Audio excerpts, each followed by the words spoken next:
certo? Então a gente teria uma tabela telefone, onde a gente teria na tabela telefone a informação do cliente.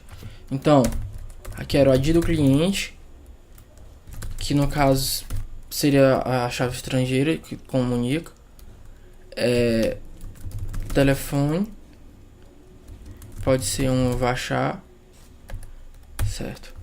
Então, dessa forma, cada cliente teria apenas um registro na tabela telefone, ok? No mínimo um ou quantos forem os números que ele possui nessa tabela. A ligação, ou seja, a relação do termo relacional entre essa tabela e outra, seria feita através de um campo, o ID da tabela telefone. Então, para apresentar as informações de um cliente, a gente precisaria selecionar na tabela telefone e filtrar todos os registros cujo o ID desse cliente correspondesse à busca que nós fizemos. Então agora a gente já pode fazer o mesmo exemplo na estrutura no SQL. Então a gente poderia ter o quê? Que a gente não precisa definir um esquema prévio para guardar essas informações. A gente só pode fazer diretamente o registro em um formato que esse banco entenda. No nosso caso, o MongoDB é JSON, JavaScript Object Notation.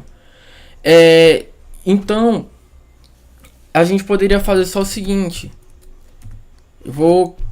Assim como vou criar uma collection, vou chamar db.createCollection. Eu vou chamar de cliente, certo? Então vamos copiar aqui, vamos lá no nosso terminal, ok. Agora a gente pode fazer o que? A gente pode inserir, tá? Ali um insert. Como é que a gente faz o insert? Tô na colada, dessa forma. db.cliente.insert. Deixa eu fazer isso lá do outro lado, que eu não gosto de fazer por aqui, eu prefiro no editor de código. Bom, tem aqui o insert, e aqui eu vou abrir um objeto, certo? E aqui eu vou sobrescrever a informação que o Mongo já faz para mim sobre ID. Vou colocar aquele como ele é o ID 1. Vou colocar que os telefones deles são o quê? É uma coleção. É uma coleção. Onde essa coleção tem vários telefonemas. Vários tipos de telefone.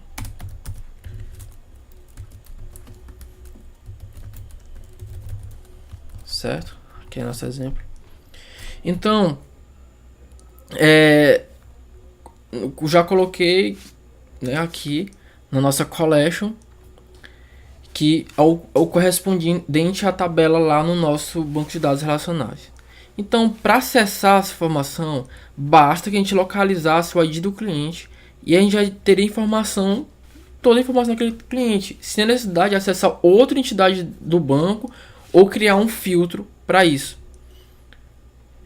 Existem números, aqui é uma exemplificação superficial, mas existem números, situações de que pode dizer quando usar um ao outro. Você tem que pensar sempre na performance. Quando a tua consulta ela vai trazer muitos resultados, ela é custosa, ela é mais trabalhosa, é mais interessante que essa consulta seja feita em um banco de dados não relacional, no SQL, seja o Mongo, seja qualquer outro, Cassandra, etc., para trazer ali uma performance maior na tua aplicação. Então, vamos primeiro falar as vantagens dos bancos não relacionais. Uma vantagem desse banco não relacional é a escalabilidade. O esquema rígido dos bancos relacionais torna difícil, por exemplo, o aumento de um nó ali no banco de dados, pode trazer um maior custo da tua escalabilidade ali na tua aplicação. A vantagem da flexibilidade da estruturação, porque você tem uma coleção, você tem tantas informações que você queira, você consulta, você remove mais fácil, mais rápido.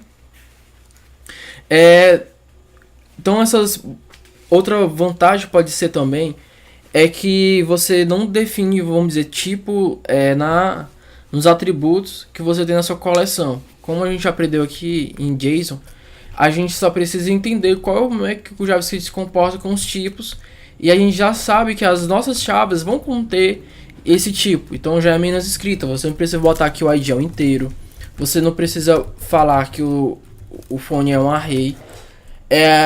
O teu tipo de valor já fala isso, né? Então essa manipulação de dados por esse tipo de API orientado a objeto facilita, enquanto que o modelo relacional somente é via SQL. No caso, vamos falar de desvantagem. Talvez ainda os bancos de dados no SQL, talvez, eles sejam imaturos quanto ao banco de dados relacionais. Os bancos de dados no SQL, que são os não relacionais, estou dizendo que eles possam ser imaturos em relação aos bancos de dados relacionais. Por quê? Porque já existe já existem grandes sistemas feitos por meio de bancos relacionais. Temos que pensar também na manutenção. Não podemos criar uma aplicação pensando somente no ganho de performance, isso, aquilo, esquecer que ela vai ser dada a manutenção por pessoas. Essas pessoas precisam dominar um banco que é da situação. E nem sempre as pessoas dominam o banco no SQL. Então daqui que ela ainda aprenda todo o conceito, toda a estrutura, demandaria tempo para uma coisa que já está rodando no tipo de banco relacional. Esse tipo de banco, essa consistência aqui no SQL, ela pode ser considerada fraca por conta de que a gente não coloca o tipo, né? É por isso que ela é considerada fraca. Ganha-se em agilidade, mas também como você não tipa qual o retorno daqueles dados, então a gente pode falar que essa consistência ela é fraca. Você pode acabar, por exemplo, vamos aqui, numa coisa que a gente espera um array de coisas, a gente colocar, em vez do array, um número, e você não valida isso, né? Como se faria no banco de dados relacional. Um dos preços que nós pagamos por manter a nossa estrutura dessa forma. No caso, tem outra questão que é muito famosa nos bancos de dados relacionais, é a vantagem da confiabilidade, a consistência, atomicidade, isolamento, a durabilidade, o ACID, que é atomicidade, consistência, isolamento e durabilidade, né? Então, também outra questão é que nos bancos de dados relacionais é a padronização e a nossa normalização dos nossos dados e a maturidade que nós temos no SQL, uma query language bem já consistente no mercado. Então, quando e não usar no SQL é uma coisa que tem que ser medida, é um trade-off que tem que ser feito. Deixa eu só ver quantos minutos está dando essa aula. Certo. Então, para finalizar, vamos lá. Quem hoje usa no SQL? Facebook. E vou trazer um exemplo. Por que o Facebook usa no SQL? Numa situação, não há condições de fazer uma aplicação como o Facebook, que a performance é crucial em banco de dados relacionais. Por quê?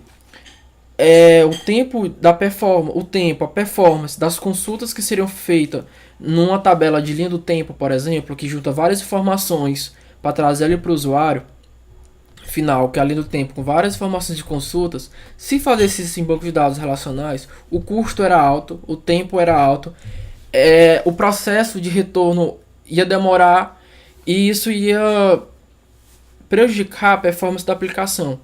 Então, é por isso que nós falamos, nessa situação, o SQL ele escala, nessa situação ele resolve esse tipo de situação. É por isso que tem que ser feita um balanceamento do porquê ou não usar algo.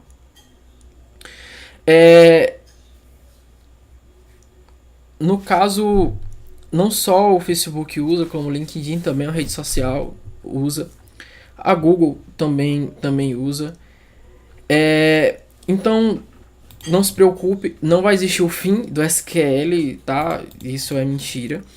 É um termo, uma palavra ali com discrepância, né, de uso, que não é porque o SQL tá aí que vai trazer o fim do SQL, muito pelo contrário. Eu acho que quando você usa uma aplicação baseada em microserviços, como o Facebook usa com certeza, tem toda a aplicação dividida em partes menores, onde cada serviço é responsável por uma parte. Ele em algum momento deve usar o banco de dados relacional em algum outro, o tipo de banco de dados não relacionais, a fim de manter ali a sua performance, mas garantir também a confidencialidade dos dados, atomicidade, que é a regra da CID que a gente aprende lá em banco de dados relacionais. Então, um ou outro deve ser usado por motivações corretas, né? E não apenas por hype. Então é isso, pessoal. Até a próxima.